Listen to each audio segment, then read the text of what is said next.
As the NBA trade deadline approaches, Lakers fans want action from Rob Pelinka. But if the Lakers don't act now, will the summer, it may not be any better. We'll tell you why next.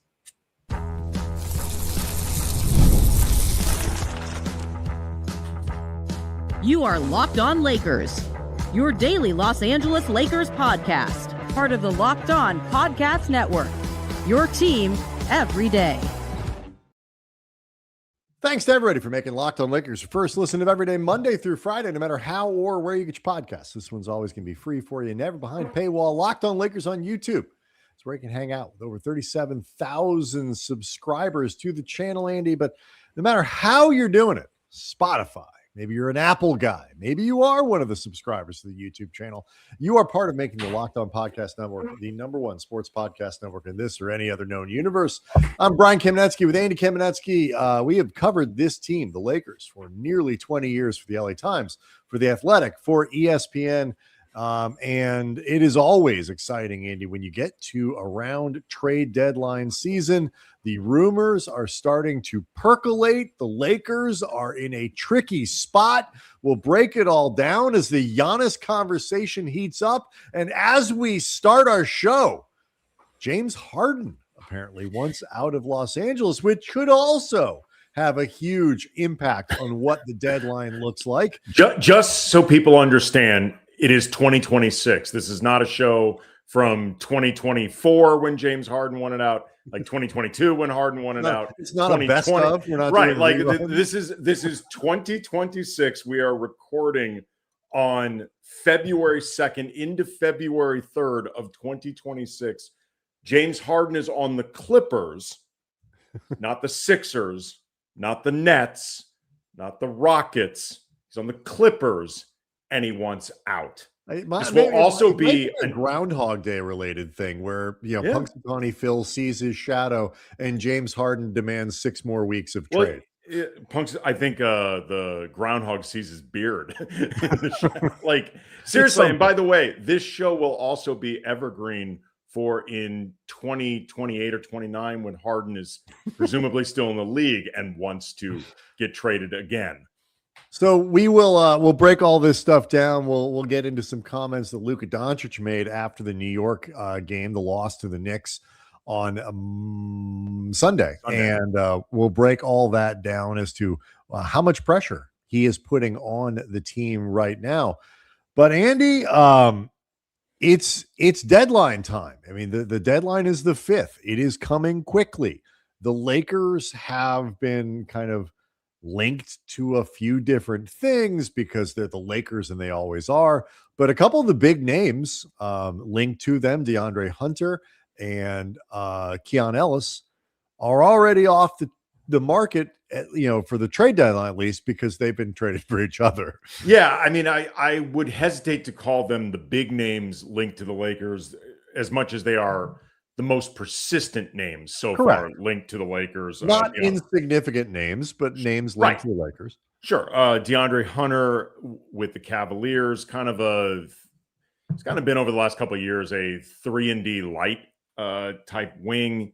He is traded from the Cavaliers, who've wanted to get off his money for a while, signaling that to the Kings as part of a 3-way deal involving the Bulls, because any deal involving the Kings, I believe, is league mandated that the Bulls have to be in there. They have to trade with each other just for the lulls. But Dennis Schroeder, old Freund, is going to the Cavaliers along with Keon Ellis, who I know a lot of Laker fans and myself had been interested in trying to bring to the Lakers. The Kings went from seemingly demanding a first-round pick for Keon Ellis to using him as sweetener to move Dennis Schroeder. As always, nobody knows what the F the Kangs are doing. No, but like what the part that's instructive, I think, for Lakers fans is kind of the why here. Like, the Lakers were in a bit of linked to DeAndre Hunter in part because in theory, he fulfills your 3-and-D wing dreams, in the sense that this year he's having a bad year, but in previous years he has shot the ball better. he at least profiles as a better defensive wing than, say, Rui Hachimura. He's an upgrade for this roster, if not necessarily a great upgrade across the league. In theory. But the Lakers, making a trade that made sense, that improves the team, was tricky with Hunter because, and this gets to the other part of the dilemma that the Lakers are reportedly facing, DeAndre Hunter is owed about $25 million next year. So if the Lakers, in doing this trade, were they to do it, would essentially be signing one of their big ticket free agents for the summer of 2026. They'd be doing it in February because they'd be committing to DeAndre Hunter for next year unless they could trade him again. But, so the basic dilemma for the Lakers, make a move now with limited resources, very little draft capital to offer, no players like Keon Ellis that anybody's going to be particularly interested in, the Lakers want to get rid of, or they have Austin Reeves, so they don't want to move him.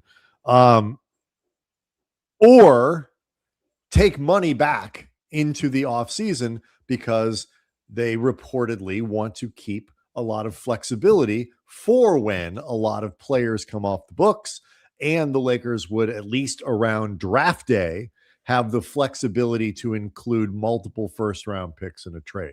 So they seem to be staring, Andy, at two potential possibilities, but Lakers fans, they want action now. So as the trade deadline gets closer, when you look at things like the Hunter deal, I know you interviewed Jovan Buha for your show for ESPN Radio in Los Angeles. You interviewed him today, the names that he's talking about. As we get closer to the deadline, what do you see as kind of the landscape for what the Lakers are going to do, despite the shouting from fans? I mean, it's tricky to predict in certain respects because it's going to require a certain amount of fluidity around the league. And, we just mentioned in a development that seems to have taken certainly the NBA media landscape by surprise. I had heard not a peep of James Harden wanting out, although I guess, again, we should have all just predicted he's been with one team long enough. I mean, this is like the circle of life in the NBA. That urge to wander, Andy.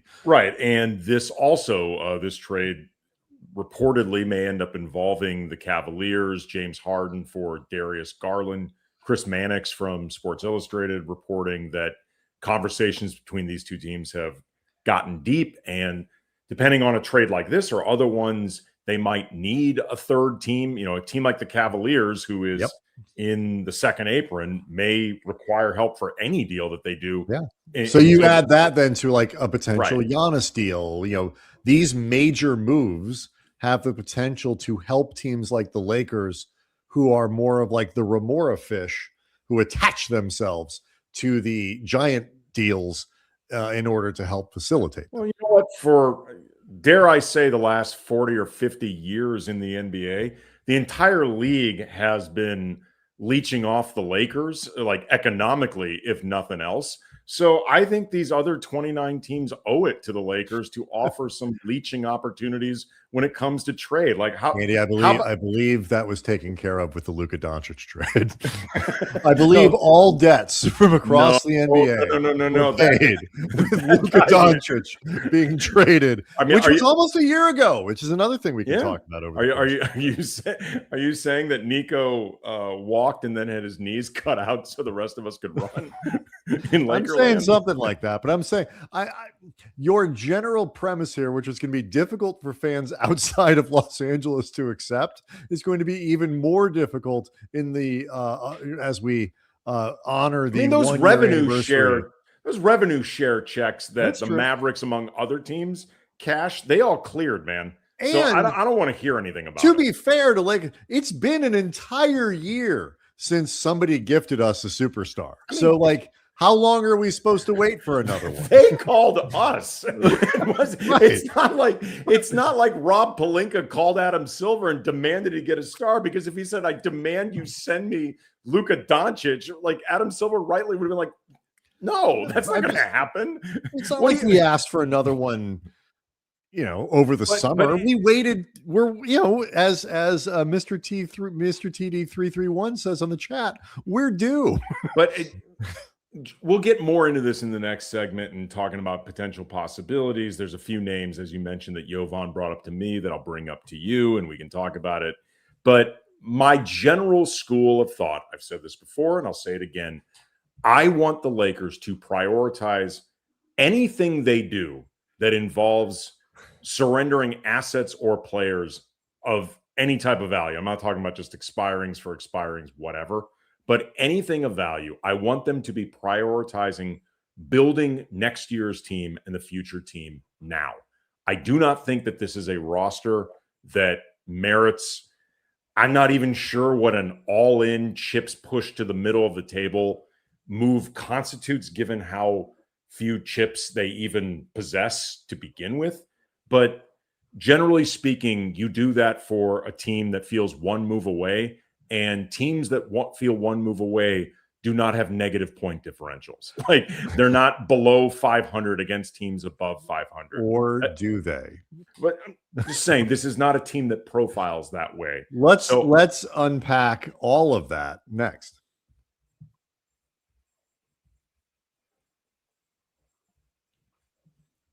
Locked on Lakers is brought to you by FanDuel. It's finally settled. The last team standing in the NFL. We know the matchups: Patriots, Seahawks, Super Bowl 60, and FanDuel is making sure you're right in the middle of it with a special offer just in time for the biggest game of the year. Whether you're backing the favorite, riding with the underdog, or building one last same game parlay, one last final big score, and then what is this, heat? whenever I see anything about one last parlay, one last score, yeah, my mind goes. I thought you were out of the game, Jimmy. You know what? For me, the action is the juice. That's this right. is the game everyone's been waiting Don't have for. a parlay you can't walk away from. When you feel No, like I don't. Bad salesmanship. This is where predictions turn into plays, stats turn into storylines, and every snap feels bigger. Think about what you just said. It's the perfect way to cap I think off. people get it. It's the perfect way to cap on the season. I don't know if the people at FanDuel have seen me and make the Super that's Bowl their problem, even not more mine. exciting from the kickoff to the final whistle. If you're a new customer, bet just $5 and get 200 in bonus bets if you win. Make it count, because after the Super Bowl, the season is over. It's last call for football on FanDuel, an official sportsbook partner of Super Bowl 60. Visit FanDuel.com to get started. Locked on Lakers is also brought to you by Indeed. Hiring isn't just about finding somebody willing to take the job. It's finding someone, the right person with the right background who can actually help your business move forward. And if you want candidates who match what you're looking for, Indeed sponsored jobs. That's the move for you, because instead of hoping the right person stumbles across your post, Indeed helps you match with quality candidates by boosting your job listing to the people who fit your specific criteria, like skills, certifications, locations, salary, things like that. Now, look, if I'm hiring, I don't want somebody who just can help me. I want somebody with real experience who understands the position that I am hiring for and can jump right in. This is going to save me time. It's going to save me energy, because I don't have these mismatched applications that I got to sort through.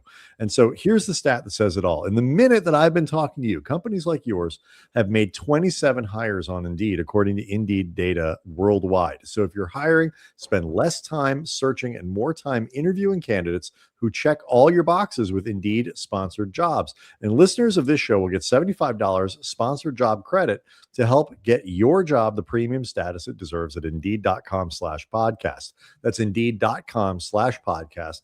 Terms and conditions apply. Hiring, do it the right way with Indeed.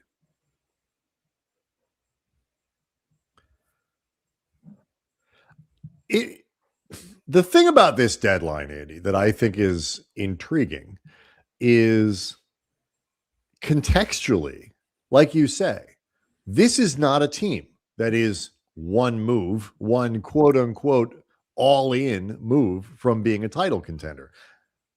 There isn't an all-in move that they could make, even if they were, because they don't have any stuff that people want. It is hard for them to be buyers because they don't have trade chips people are looking for. And it's tough for them even to be sellers because they don't have any stuff that people want. That said, though, so contextually, it makes sense that they might be quiet. But when you look at it kind of big picture and how deadlines have been passing and how Rob Pelinka has talked about things over the last few seasons, there is an enormous amount of pressure, I think, for them to do something because Lakers fans feel like they've been promised action and promised building that just hasn't come consistently. It feels for a lot of people, I think somewhat fairly, like they're always kind of kicking the can down the road a little bit. I mean, I think they are and they're not. They did last offseason. I mean, forget just the Luka deal. They did trade for DFS at the same time. And, the season that they went to the Western Conference Finals, Rob made a pretty massive slate of moves in bringing in Rui and then bringing in Vando. And at the time, Malik Beasley. Like, they go through these periods of doing a lot and doing nothing. Or at the same time, like last offseason, they managed to be pretty active while not surrendering any assets that really mattered. Now, you can talk about how effective that was, and you can weigh the effectiveness against the options that were really out there or better options or whatever. And so it's clear. I'm not saying this to cape up for the front office. I think I've made it very clear over the years that I think the Lakers could do better than Rob Pelinka, and at the very least should consider doing better than Rob Pelinka. But that said, whatever pressure that is out there externally, you can't allow that to make a move for the sake of performative theater to message, we're all in, the Lakers are always shooting for a champion. Like, no, that's how you do dumb things. Like that's how you end up making moves that put you further behind the eight ball. Like the Lakers right now, they're not in a place where, and this is what I think makes their decisions very interesting, but also tricky. They're not in a place right now where they are close to winning a championship in either of our opinions, but they're not behind the eight ball either. They're just now like a full year into the Luka Dončić era. That's a big deal. Yeah, that kind of reset the direction of the franchise entirely. There's no question. To put this in perspective, when the Lakers broke up the Kobe Shaq duo and that championship core after they lost to the Pistons in 2004, and Shaq got traded for Lamar Odom and Caron Butler, who became Kwame Brown, who became Pau Gasol, and all of that. It took a few seasons to get back to the finals and then another one to win a championship. And that was with Kobe Bryant in his prime. And as great as Luka is, prime Kobe is better than Luka. Like, I will say that unreservedly. Prime Kobe is better than Luka. Luka's still great. I'm not debating that. I'm just saying there are degrees to all of this. And Lamar Odom at his best was often as good as any of Luka's supporting cast. And the point being, this stuff takes a minute typically frankly, the speed with which they disintegrated a Shaq Kobe core that just went to the finals and then got back to the finals was pretty damn quick. It just doesn't always feel that way. And certainly it didn't feel that way to Kobe, but in the way the real world works, it actually was. Well, I'll tell you what I think is being underestimated here by, I think certainly by some Lakers fans. And I don't think necessarily, I would say the messaging from the front office doesn't message because they don't talk to anyone. They're impossible to find. But I do think the notion that the Lakers, if they just wait out this deadline, they can really make it happen. Like, they can make this rebuild work in the off season. To your point, Andy, I also think is misleading. Because let's say the Lakers decide, you know what, there isn't a deal out there worth that first round pick, which is really the only thing they have of value to offer anybody other than maybe Rui Hachimura, whose value is mitigated by the fact he could be a free agent in the offseason. Like if you're a team that wants to give up an asset of value, you might not want to do that for a player that could walk. There are estimates that people have between, I've seen anywhere from $35 to $55 million, depending on how much stuff the Lakers kind of toss overboard in the offseason for them to build, whether through free agency. People forget if you have cap space, you can absorb it through trades. There are a lot of different things that you can do if you have that kind of cap space. The Lakers would have, at least around the draft again, multiple first round picks that they can play with to try to facilitate bigger trades. I do not think they are wrong that there is more flexibility and more stuff that they can do in this offseason. However, there are also some significant challenges that I don't think are being talked about enough in terms of the Lakers even entertaining the perception that this summer is going to be, the time that we can, quote, fix it and get this team built around Luka in the way that we want. And I'll explain that next.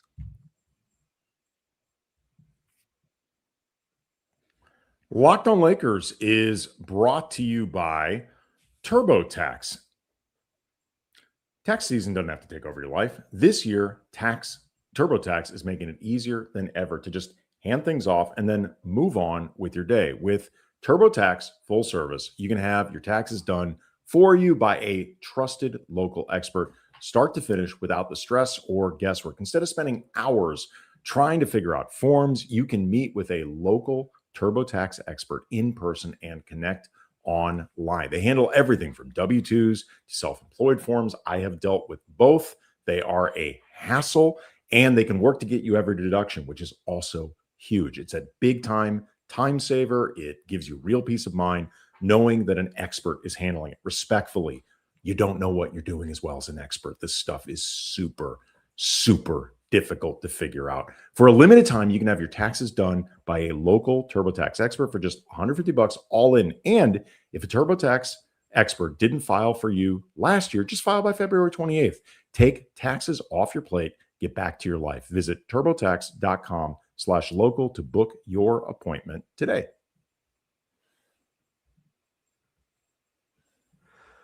Before we jump back into this trade deadline conversation, do want to let people know that because the deadline is here, we want to offer you a free month of the new Everydayer Club to help you get ready. If you need a group chat to keep up with chaos, join ours. Every Everydayer Club member gets access to a group chat on the Discord for Locked On Lakers fans, plus national chats you can hang out with fans from across the league, talk to other hosts and other stuff. I just left a couple questions for people to respond to on the Discord, the Locked On Lakers Discord this afternoon. Andy and I will be hanging out there using stuff, hopefully for the show. So come on out and join us. You also get ad-free versions of the show, which for a lot of you is a big deal. We know that because we get your emails. And if you sign up by the trade deadline, again, which is February 5th, you can use the code deadline to get your first month free. So tap the link in the show notes to learn more.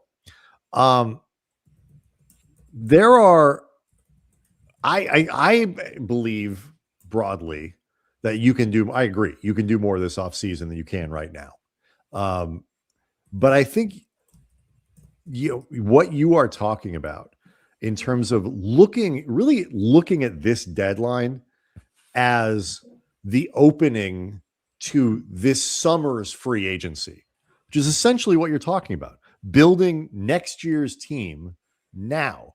That means you're essentially starting the free agent season, the cap space season, all that with this deadline. If there's somebody available that my litmus test is, would you sign that guy for X amount of dollars that you would have to pay him in the offseason were he a free agent? If the answer is yes, and you can acquire that player at a cost that you think is fair, do it now. Because Andy, The challenges this offseason are significant.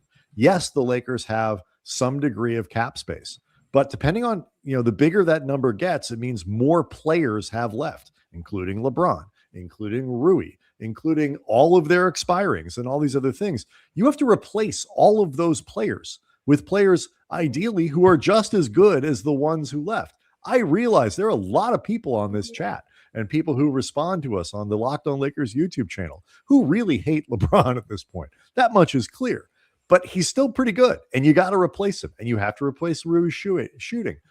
There are a bunch of teams with cap space this offseason, and there are not very many good free agents.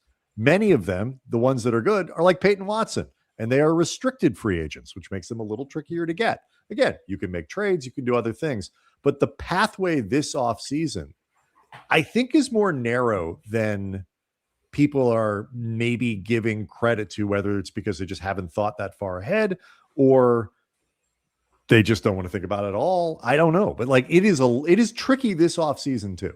It's going to be tricky. I mean, that may be where some of the first round draft capital comes in. There's a lot of talk about saving the 3 firsts for, the Giannis sweepstakes. And side note, I really, really hope they are not sitting out legitimate B+ opportunities, because they, B+ opportunities that as part of a full roster can help build you an A-level roster. Those B+ guys matter a lot. You stack B's and B+ moves together to make an A+ roster. Right, exactly. I mean, those dudes matter. And I really hope that they are not sitting out legitimate opportunities because they are concerned about what I feel is a 4% chance rounding up possibility of getting Giannis, or until the Giannis thing is settled, they're not going to do anything. That would, and for what it is worth, when I talked to Jovan, he had concerns about that being a possibility.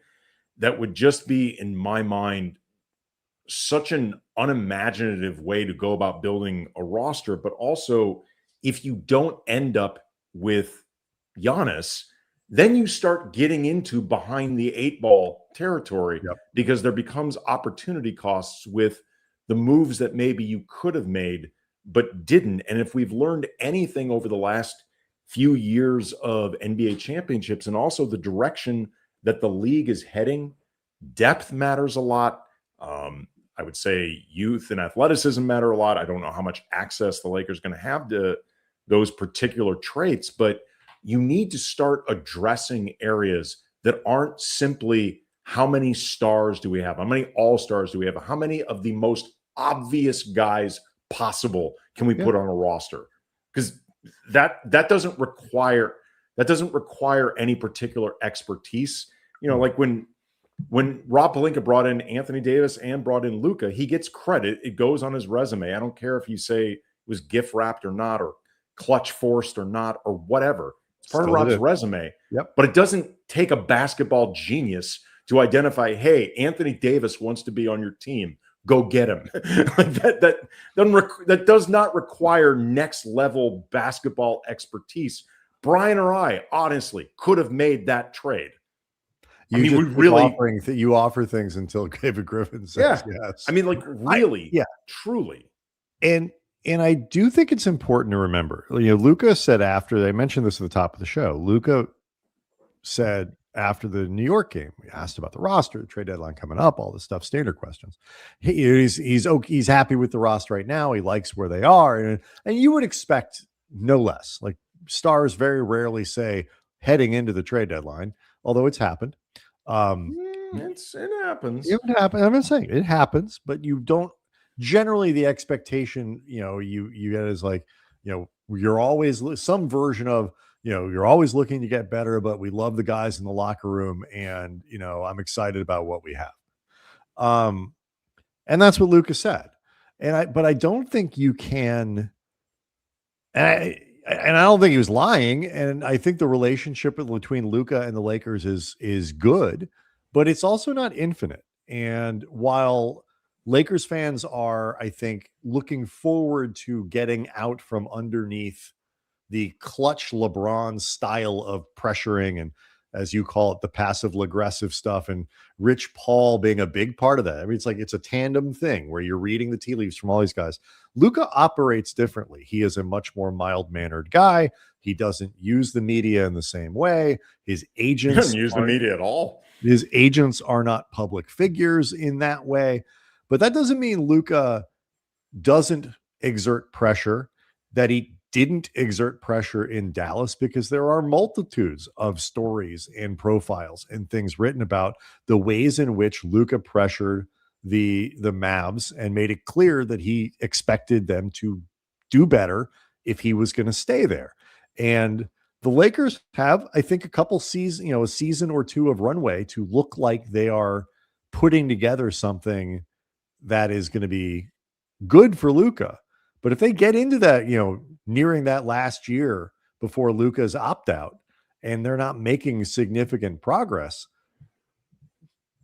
I mean, don't think that the temperature can't get turned up here too. Oh, absolutely. It can, and it undoubtedly will. I mean, because at that point, Luka will be 10 years into his career with maybe one finals appearance, and all of a sudden he starts worrying about his legacy and, how many more years of prime basketball do I have left, and what am I going to have to show for it? But this gets back to also what I've said about wanting to start building next year's team now if possible, which by definition requires proactivity. And assuming you take Luka at his word, and ultimately the people in the front office should have the best idea of how happy Luka truly is or is not. And Luka may recognize they barely have had any time to truly build this team. Like, it wouldn't be reasonable to start really putting their feet to the fire like right now. It hasn't been that much time. It may not be his style, whatever. But hopefully what you do is you treat this with proactivity, and you don't take it for granted. You don't allow any satisfaction for now from Luka to lead to complacency. But what it can do is help avoid making wild swings of desperation just to try to keep Luka happy at all costs. And an example of this, at least potentially, could be the Mark Williams deal, because there was a lot of reports that in part why the Lakers made that deal was they wanted to really message to Luka, you are our guy, and damn it, this is what we do for superstars. You want a rim-running 7-footer who catches lobs and can protect the lane. That is what we're going to bring in right now, like right away. And the enthusiasm for doing that led to them overlooking the red flags of Mark Williams' health. And I realize he has been healthy this year, and I'm glad for him, because the rescinded trade basically put a sign that said damaged goods around his neck. Yeah. And for 1 year at least, that rescission is looking bad for the Lakers. They'd be better off with Mark Williams than I'm DeAndre sincerely happy for Mark Williams. We said at the time we felt for him, because this he was already dealing with the injury issues, and this didn't help. We'll say that whether this turns out to be a long-term mistake is going to be one of the more sort of low-key, fascinating things to watch. And eventually we'll start figuring out. I mean, or we'll start hearing, there'll be a 30 for 30 or some type of deep dive or oral history or whatever about what truly led to the Lakers rescinding this. And I've said before, if Rob Pelinka just got cold feet or changed his mind, like, that is a fireable offense. He should be fired for that. That is bad business. That is bad for the Lakers. But if, say, they saw stuff in the medicals that even with their knowledge of his injury risk made them go, this is too much, they might have avoided this altogether had they not been, at least reportedly, in such a hurry to impress Luka. And the fallout from that has actually hurt Dalton Connect.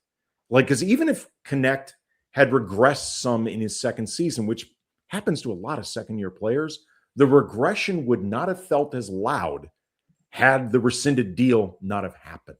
Like, that has led to a lot of attention to Connect's struggles.